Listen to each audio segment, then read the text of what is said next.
100 years ago, the dark wizard Hollowell raised an army and tried to conquer the world. He was stopped by an unlikely hero, Sheriff Aesop Stormwood.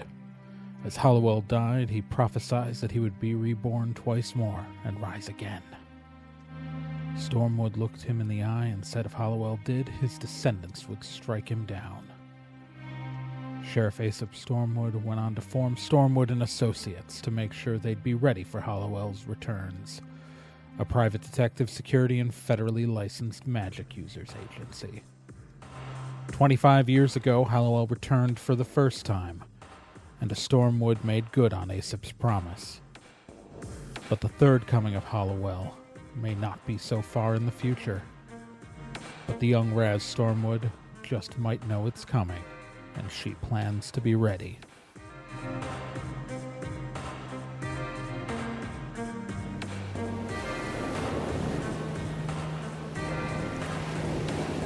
Our setting is San Ricardo, Calisorda, in the United States of Aramesia. This is a world where 60% of what you know of the world is still true. The other 40% is different. And there just happen to be, elves and orcs and, other stuff running around. And things that don't run, but slither. No, mostly. They run. San Ricardo is the city on the bay. Across the bridge from Hawkland. And in the middle of the bay lives the great dragon Alcatraz. We open on an office somewhere in the city of San Ricardo. It looks exactly what you think it's going to look like in the shiny lacquered wood with windows between rooms. There's a bullpen, but not a lot of people. Two individuals are walking down a hallway towards a room. One is an elf in a ridiculous biker leather jacket named Kel O'Reilly. The other is, again, describe yourself. Let me refer to my Pinterest board. Her Doc Martens.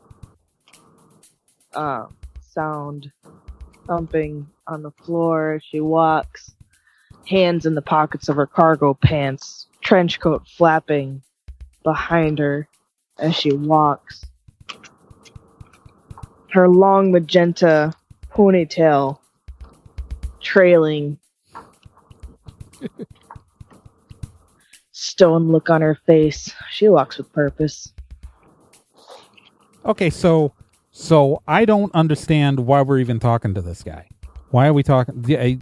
You drag us across the country. You drag us across the country to set up a new office for your dad's company, and we're talking to this guy? You won't even tell me why we're here. Kelly just kind of stares at you. You expect me to open up a new place with just the two of us? Well, have you seen this guy's there's like nothing on there. There is like literally nothing on this thing. Yeah, but then... Look, if anything happens to this guy, then we're not held responsible, huh? No, we're going to be held responsible because your frickin' name is on the door. Yeah, well... Come on, Raz, what are you doing? You get to the door. Going in. Just say... Look, I put him in here, and we got a job that we got to do. I got to call other people. And this is ridiculous. Just go okay, then. Fine. I'll take care. Fine. Okay. You're going in the room? Going in the room. All right. It's an interview room. There's a wooden table.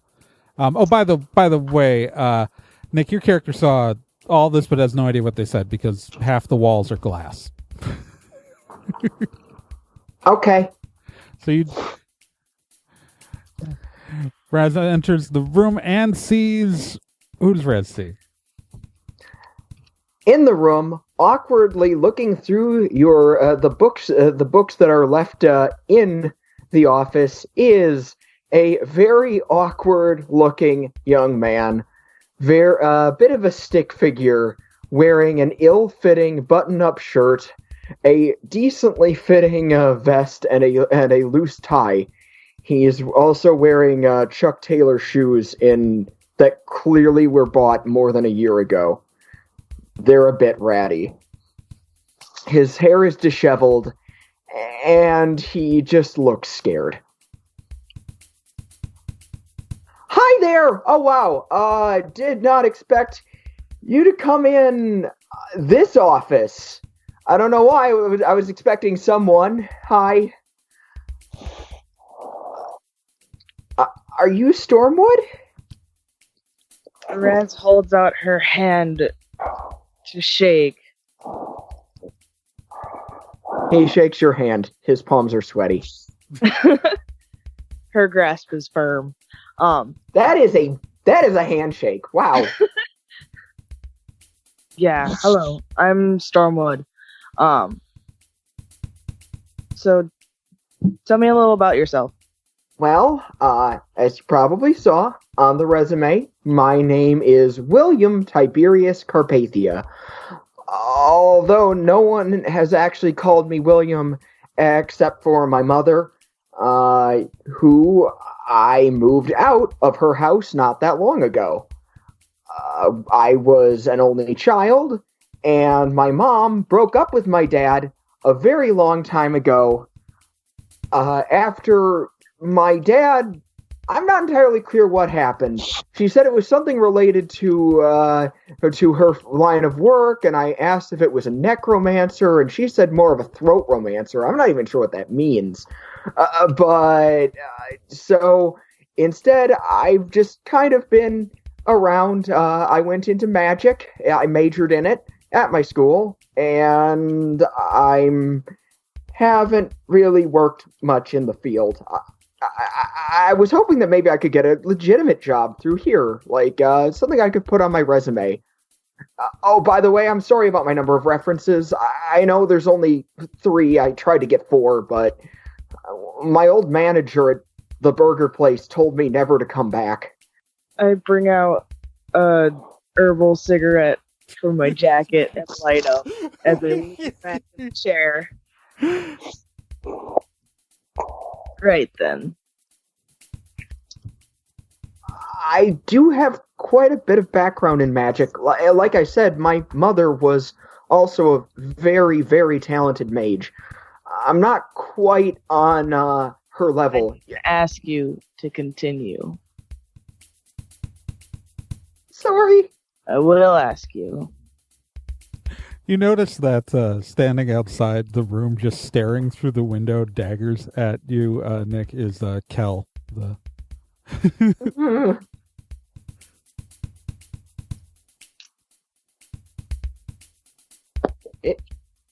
Is that one of the associates? He's my receptionist. I'm not the receptionist! You are, and you know it! Kel raises a middle finger. He's an elf. He's got better ears. Raz brushes him off as usual. I'm trying to do whatever I can. I understand that maybe I might not seem like the most qualified candidate, but I can do this. Cass Bill takes out a wand. It's a collapsible wand. He's very proud of it. Telescopic. He he's clearly very proud of it, in fact. He does a little twirl with it, and a small ring of fire dances around the wand. It's pretty cool, right? Oh, wow. Kel is just kind of pacing outside the room. He's looking angrily at a tablet. And just kind of still staring in. You already marked him as hired in the PR system. What is wrong with you? Wait, what, you mean? Did I hear that right? Did I get the job? Am I an associate? Like, am I and associates? Am I one of those? Welcome to my world.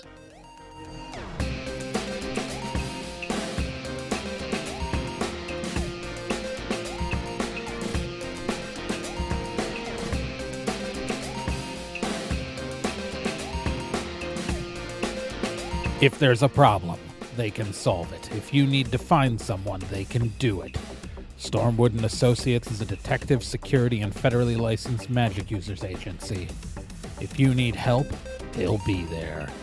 But don't get in their way, or else you'll get caught in the eye of the storm.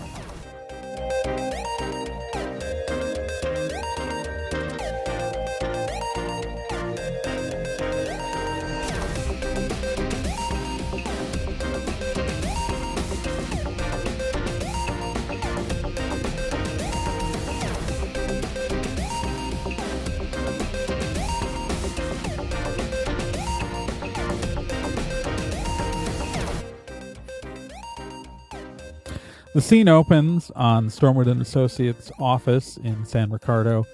It again is a sea of lacquered wood and glass panels, meaning there's probably no actual privacy in any of these offices unless someone got around to installing blinds, but blinds would be aesthetically displeasing, so no one's actually done that yet.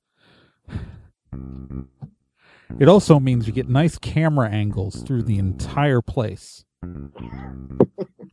And they cost money. We're on a budget right now. We open on a conference room. In the conference room, where there are several large screens, large flat screen televisions also mounted on the wall, in places where the glare from the windows on the adjacent wall would clearly make them completely unusable half the day because, again, no one's invested in blinds because it would be aesthetically displeasing, functionality be damned. In the room is Kel O'Reilly standing by the screens, resplendent in his ridiculously stupid red and white leather motorcycle jacket, and his hair inconveniently in front of his face half the time, but he's an elf, so he doesn't really care with those elf eyes. Also in the room is, of course, the purple-haired Raz Stormwood. Our new associate, Bill. And Hi. Also in the room, though, is our new freelancer, Tristan, who is a goblin and can describe himself. Yeah, you can call me Babbitt. I am... He's a goblin. He is short, 4 feet tall, wearing a long sleeve white T-shirt with the sporty character from a popular children's television show on it, and a black hoodie open over that. He's also wearing khaki cargo pants and very expensive sneakers. His skin is greenish gray. He has a pronounced underbite with 2 little canines poking up. His eyes are greenish yellow that look like they should be glowing but aren't. And his hair is dyed white with an undercut. So pretty stereotypical goblin. Oh, yeah. Just being the caricature. All right, so at the beginning of the room, Kel is kind of pacing backwards and forwards and just kind of looks at you. Are you ready? Are we ready to get started? Is someone going to go, ask me to get more muffins? Because I'm not getting more muffins. We are out of muffins. No more muffins. I only had 1 muffin. All right. I don't really care about you right now. I could have a muffin. Well, great. Go buy one. Martha's down the street. They're excellent. They're great. Okay, so anyways, we got a job. And that's why I brought in the goblin here. All right. Wow. Sorry, I don't remember your name. Babbitt? It was Okay, Babbitt. Rabbit here. Okay, so we've been hired by Prupip Technologies to test their security. All right? They want us to do a pen test on their physical facility located on Marple Street. All right? All right. Clicks a little clicker. There's like pictures of a building. It is a rather bland-looking office building, steel and glass, and not that impressive. They're a tech company. They're really concerned about competitors trying to break in and physically hack. This is their facility where they have air-gapped servers, and they've got proprietary stuff on there, something. And so, what the challenge to us is to see if there are any holes in their security. All right. And we have to prove that we found the holes by, actually going in. All right. I can tell you that it's a 12-story building. The secured information that they're trying to protect is in their server room, which, believe it or not, is really obviously on the 10th floor. But, you can't really stop heat signatures. The server room on the 10th floor, and so literally all you got to do is get up there and pull anything. Like, there's a flagged file on the servers, so you don't have to go into any of the actual proprietary tech. But there's a flagged file on the servers. You just got to copy it onto a flash drive and hand it right back to them. You just got to get in, got to get out. And that's why we bought Rabbit in here, because, way to be a stereotype. Because he says he's the best thief around and comes highly recommended. I'm told. Just so you know, I don't think you're a rabbit.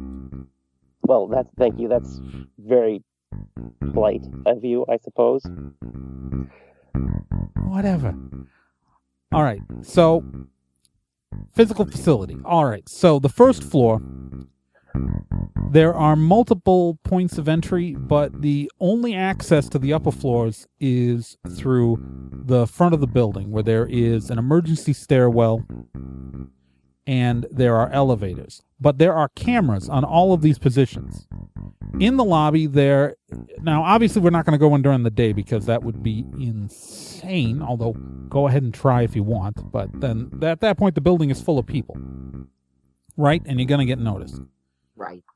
Or you want to blend into the people. I don't know. I'm going to be sitting here behind a desk.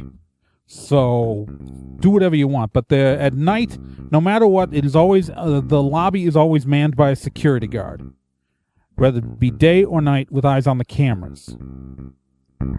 Now, I think I think it would be possible for me to hack in and, say, double feed the cameras. Like, I might be able to loop different footage in the stairwell. But the problem is what I can't do is all between the stairwell and the door, there is security. All right? All right. So you guys got to figure out how to get in. Oh, wow. Sneaking in. Kel pushes a Not my button specialty. and kind of a three-dimensional blueprint of the structure kind of pops up on a holoprojector in the middle of the conference table that is somehow way more expensive than what real tech today really should be able to do, but looks really common on, like, bones. How long have we had that? Well, we've had it for a while. You just joined the team like yesterday, so you've had it since yesterday. Part of the tour, that's all. We gave this guy a tour? Jeez. So, Showed me where my desk was. it's if you're gonna get into the building, we're gonna need key cards. If we're gonna do, you guys got to come up with a plan. Because I did a lot. All right, vents. We going through the vents. Well, You think I can fit through vents? I think we can all fit through vents. Why not? I can't fit through a vent. This guy, look at this guy. He's not gonna fit through a. I could probably. I've been shoved in a lot of lockers. I think I could fit in a vent. Ugh. Are you gonna be able to climb out of the vent? Were you able to climb out of the locker? No. That's what I thought. Can't climb out of a paper bag. I'm not going through a vent.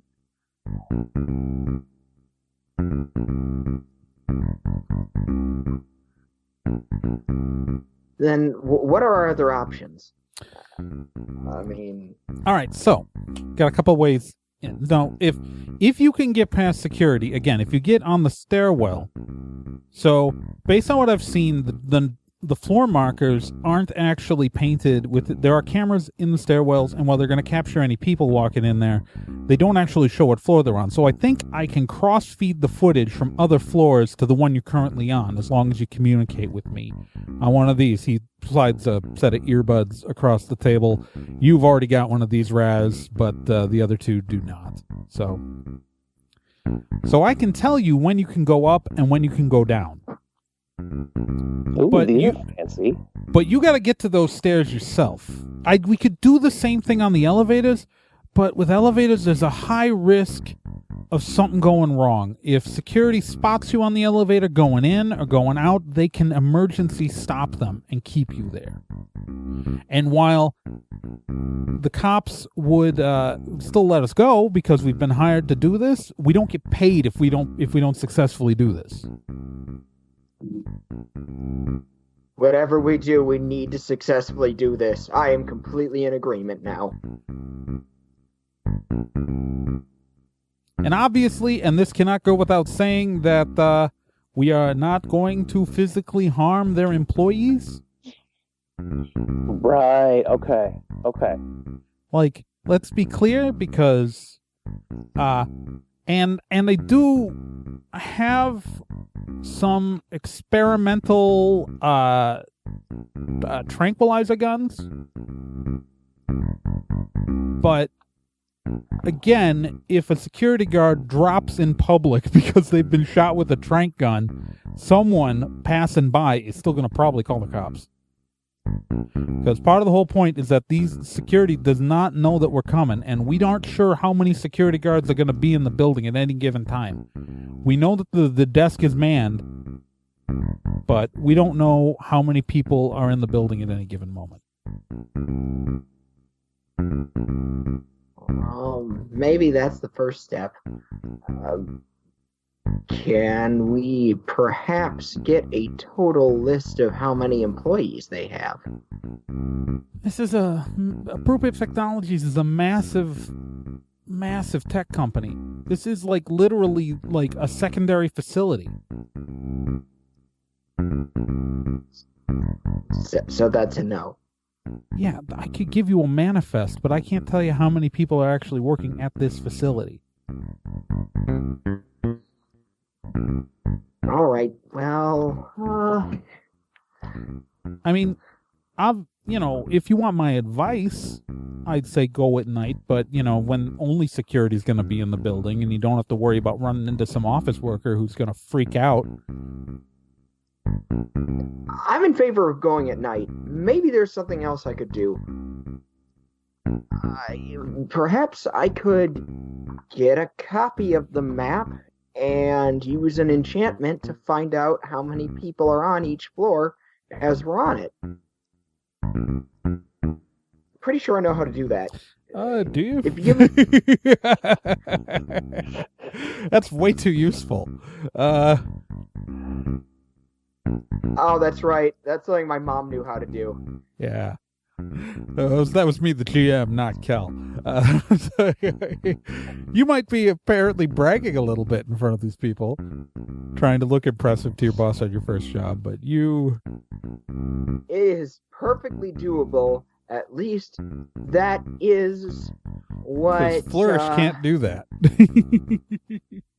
Well, just, I mean, Chris, you laugh, but Cristania Carpathia is a very talented mage, and I'm related to her, so I can't do that. Okay, now that we know literally everybody who can't can't do do, hey, Mr. Master Thief, who we hired and are bringing in for this particular job, Yes. what do you think? Look, if we can get into the lobby, I think I could probably distract a guard, so we can get to the stairwell. What kind of distraction? I don't know, the cool kind. I know all sorts of cool distractions, like this. Uses telescopic, pulls out the telescopic wand again to make the little fire circle. Ah, Flourish. That would be very useful. Yeah.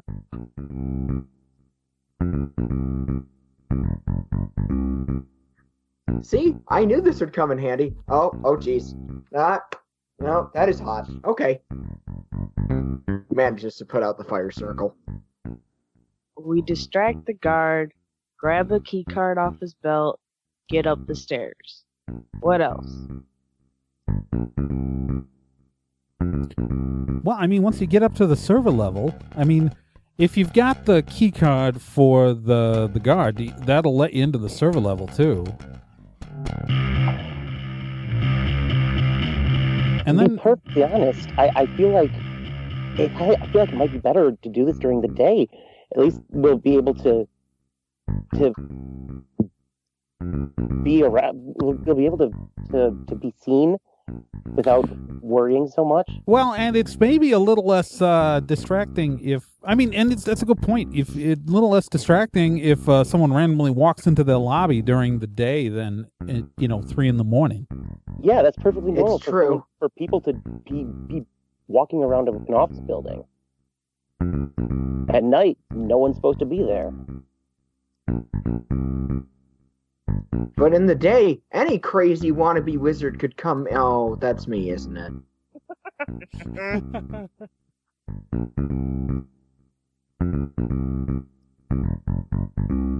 All right, let's do the thing. You gonna do the thing? All right. So, you guys are gonna break into Prupip Technologies during the day. All right. So, vehicle situation we should probably establish.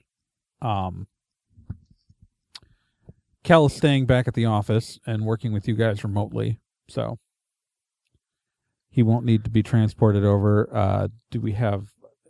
Obviously, I believe that Raz has a motorcycle. Yep. But Babbitt and Bill. Babbitt and Bill. Babbitt and Bill. There's a buddy cop show all on its own. Babbitt and Bill, what, a carpool? I don't know, because yeah, we can take my car. It's fine. What is your car? Tell me about your car. Well, my car is a used, very used, something akin to a Lumina in the normal. So a Lumina. Yeah, it's a used Lumina from 1999. This show does not have the budget to mock up fake brands of cars. Okay, it's just a Lumina. It's a used Lumina from 1999. It's a bit rusty, and there's a lot of fast food wrappers in the back seat.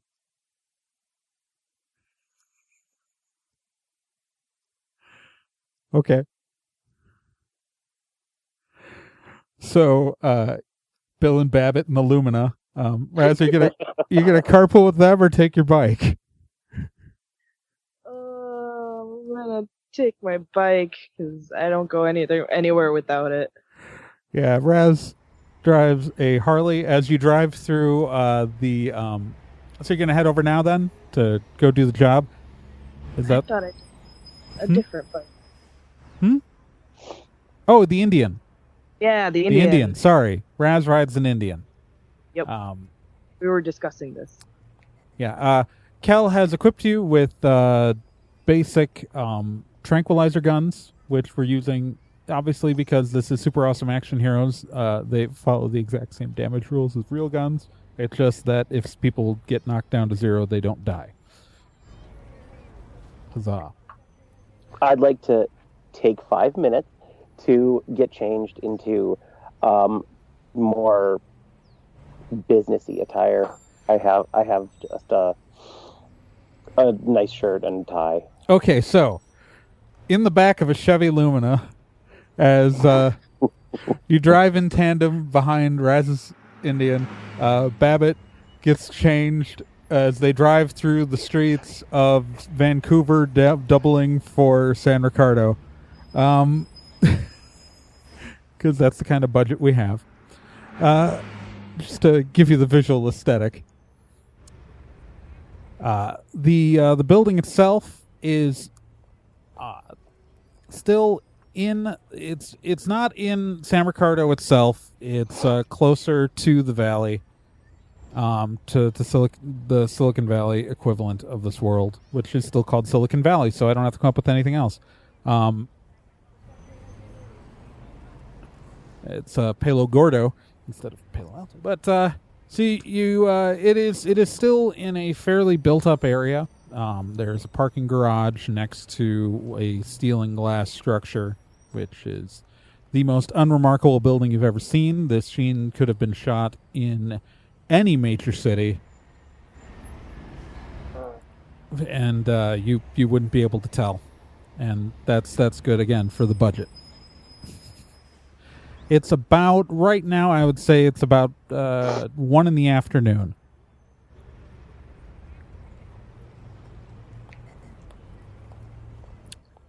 All right. So, Okay, so I find the nearest parking garage. There's a parking garage right next to the building, which is where the employees Excellent. park. You find that it costs for a non-employee $20 a day. Oh, wow. Hey, Babbitt, you got any money at all? yeah, I got it here. Thank And you. I'm assuming Raz is smart and parks on the street. For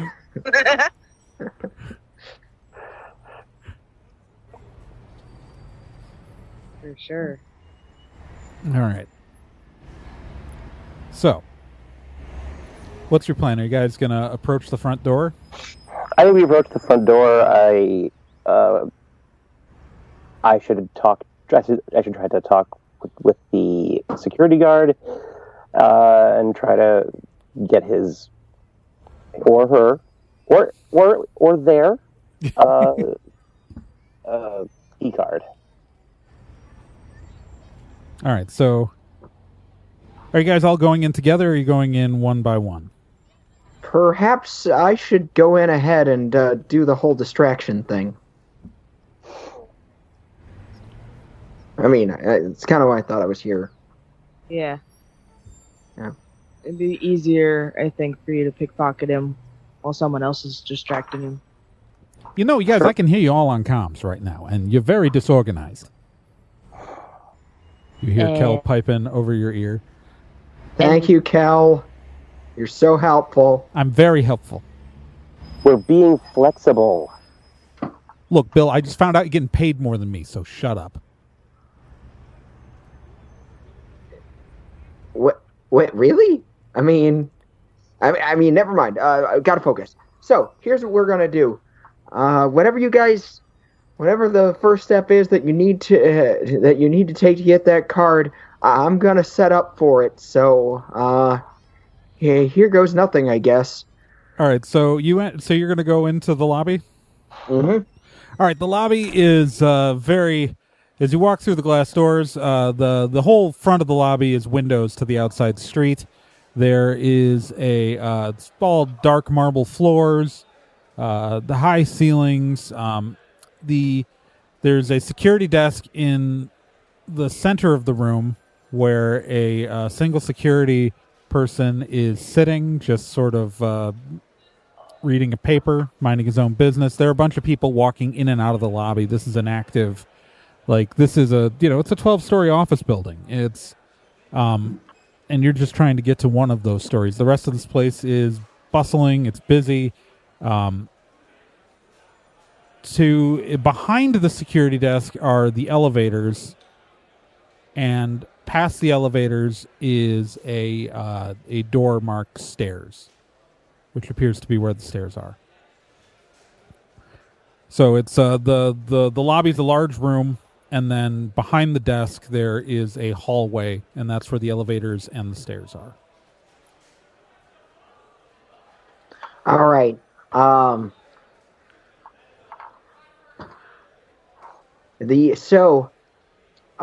Bill walks in. He takes a couple deep breaths and is clearly super uncomfortable. And suddenly he just starts moving.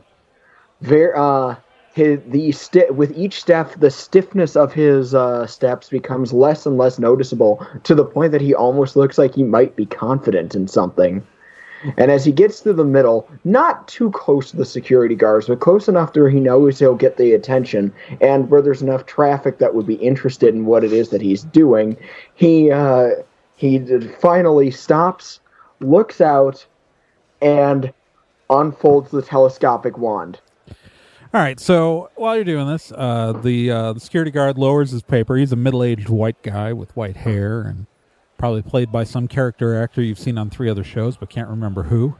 A younger guy, dark hair, and just sort of walks up to him, who also dresses in a security guard's uniform, says, "Hey, I got your coffee here, Bob." Hands him coffee, sits down next to him. I walk in behind Bill. I've got. I'm looking at several manila file folders. Just trying to look nonchalant. Ladies and gentlemen, it is such an amazing time by the way, be here. Raz, are you coming into the building at all? I'm waiting until everyone is distracted by Bill. Okay, so right now, so turn on him, then I'll So Bill's standing in the middle of doing this. Babbitt has walked in looking casual, and I am not looking casual anymore. So this was not expected. And outside, staring into because again, this whole front is windows. Is this purple-haired woman in front of a motorcycle just staring at? I'm leaning up against my motorcycle, having a smoke, watching inside, making it look like I'm waiting for someone to come out. Okay. I think this is a lovely place for people to work, but I feel like it's missing a little something. Oh my god. That's why I think all of your lives need a little bit more magic. Security guards are both now looking at you like you're a crazy person. The one who you've heard named Bob seems to be reaching for a phone.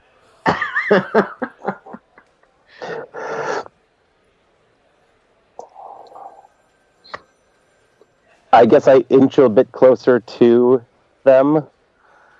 Yeah, it's at this point there's probably about a good 10 people in the lobby altogether, including the security guards, and everyone else is just everyone is staring at Bill. They've kind of stopped in their tracks. Yeah.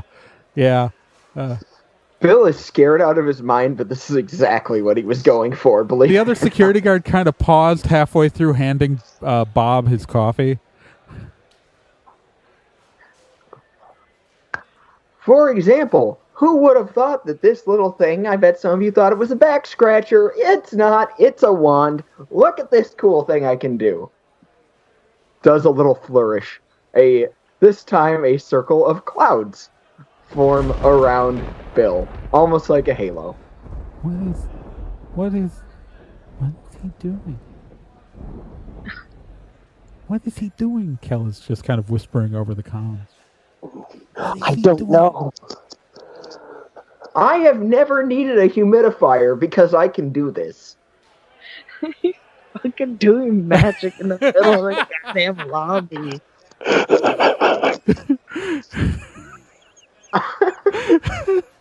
I mean, it's enjoyable. Bob At is Let's make some sparks or something. Bob is lifting the receiver of the phone.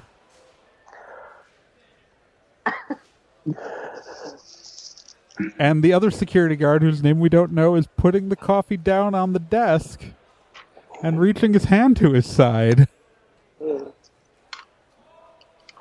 Where you see a nice, bright yellow taser.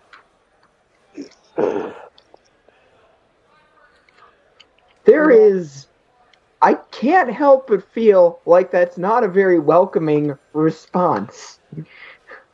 Are you Bill decides to... The younger security guard is now kind of walking around the desk going, Are you okay, sir? Are you having a stroke?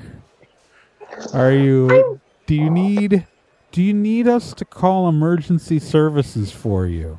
I'm not looking for emergency services. I just had a cool wand and interesting abilities not many other people have.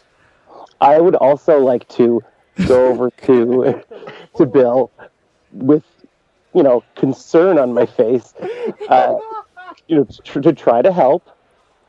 And while I'm over there, I'd like to try to slip my hand into the pocket. Where would his He's his security. He's got so you can spot around his neck, or he's got a detachable key fob thing on his belt. Right. Okay. Then I'd like to try to so you can circle around my way over there and get that off.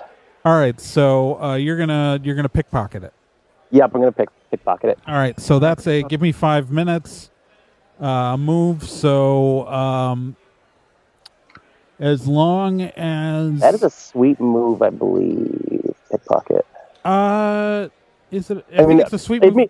I feel like it could be either. It's a sweet move, points, no test. So you got to spend a sweet move point. Again, all of you guys have, I think, 4 for the day.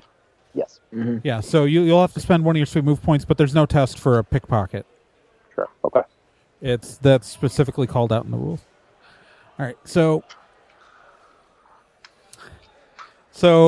you do success. So you've successfully pickpocketed the key card, but this situation with Bill is still happening. Yeah. All right. Yep. So I'm just trying to. It's a free country. You're free to deliver coffee. I'm free. Sir, I'm gonna need you to either calm down. I'm gonna need you to calm down.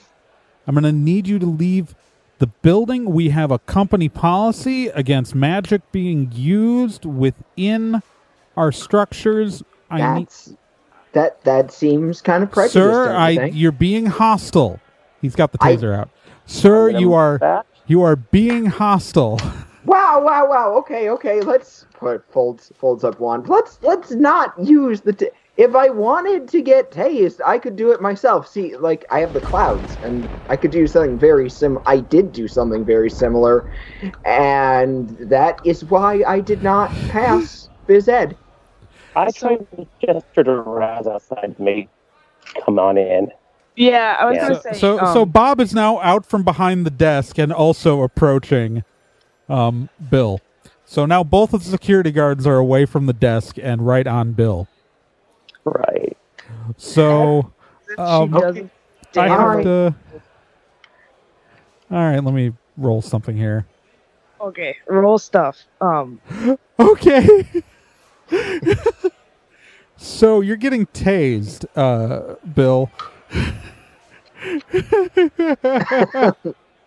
Feels uncalled for.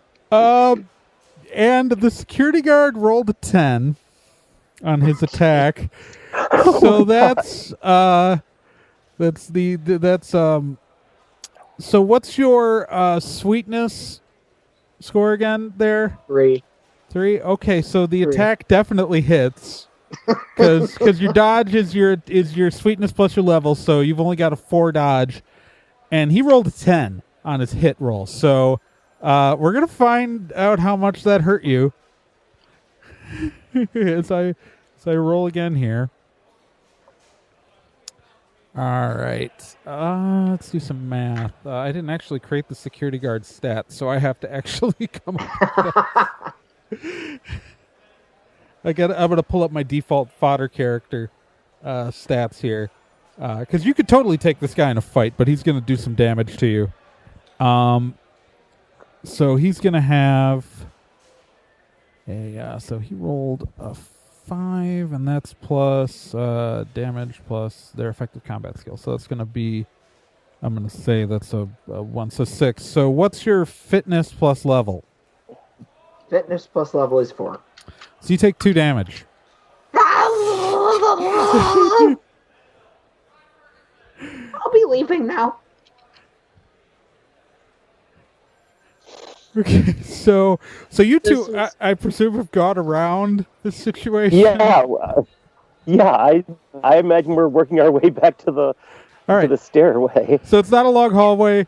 You've gotten to the stairway. All right, Kel goes over the thing. All right, so I'm starting to do cyclical looping of footage. Just tell me at any moment what floor you're on, and I'll make sure that you're not spotted on the cameras. We're on the first floor. Yeah, no shit, Sherlock. I talked into my earpiece as I'm exiting. Did you get in? Okay, so why did you hire this guy?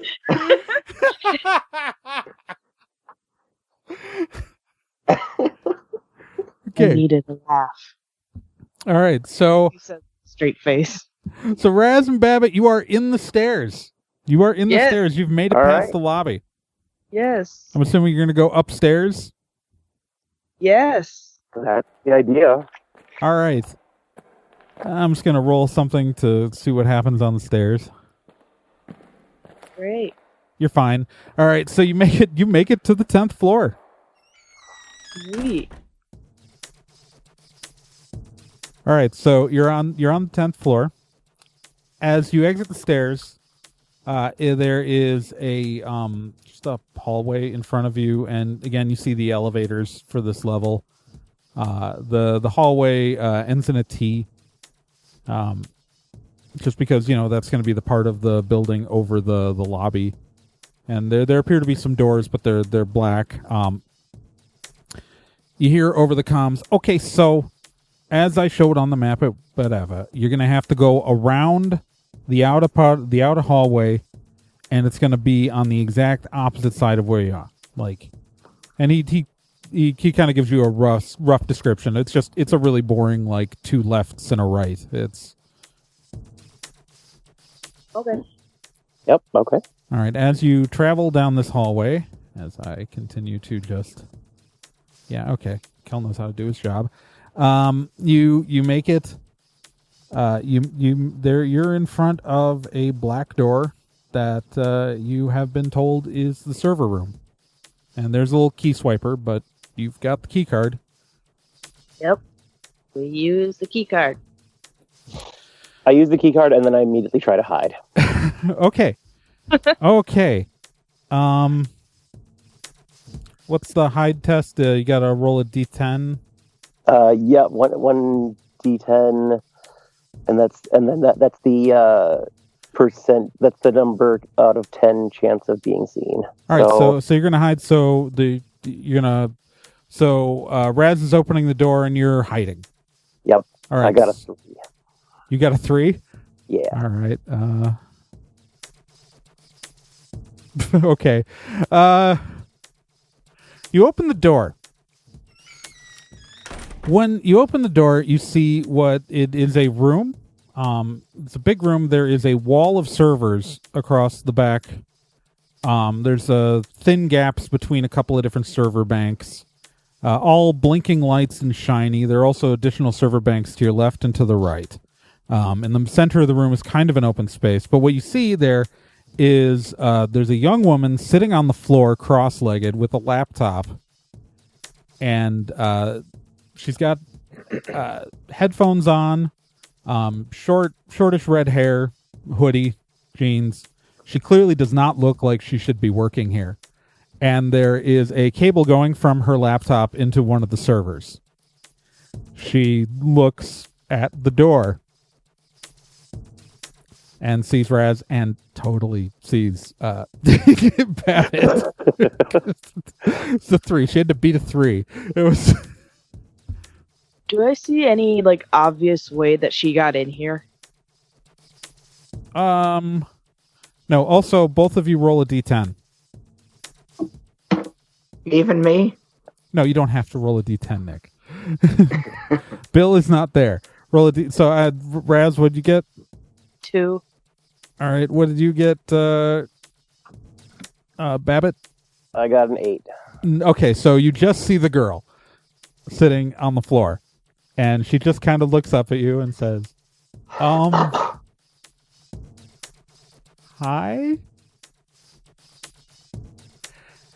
She then quickly slams the laptop. You see her grab a flash drive out of one of the servers and then jumps behind them. Everybody roll initiative. I mean, not Nick, but Raz and Babbitt roll initiative.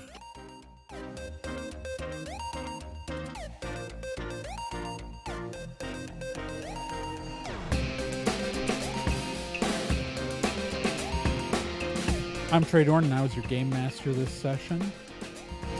Our players were Gen Proc as Raz Stormwood, Kyle Johnson as Babbitt, and Nick Izumi as Bill. I also obviously played Kel. Stormwood and Associates is a production of Nerd and Tie. You can find more information at nerdandtie.com, along with our social media is at Twitter, Nerd and Tie, Tumblr, Nerd and Tie, Facebook /Nerd and Tie. And remember, you can subscribe to this with any place that has podcasts. Probably will be on iTunes by the time it's released. Maybe, who knows? But the RSS feed's always out there. And to be continued.